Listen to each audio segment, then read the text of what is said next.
Bakit ganito ang nangyayari sa Pilipinas? Ang tanong ng karamihan, nasaan ang pera ng bayan?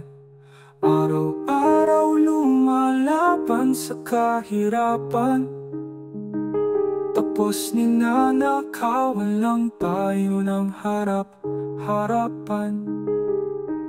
Sana makita nyo kung ano ang nangyayari. Maraming nagugutom, maraming gusto makaahon. Pero bakit ganito ginagawa nyo sa Pilipinas?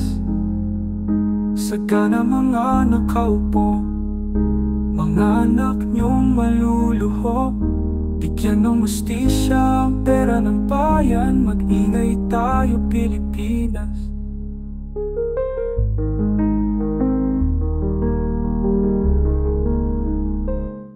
Bakit ganito ang nangyayari sa Pilipinas?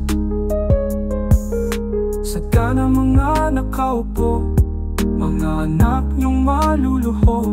Bigyan ng hustisya ang pera ng bayan. Mag-ingay tayo, Pilipinas.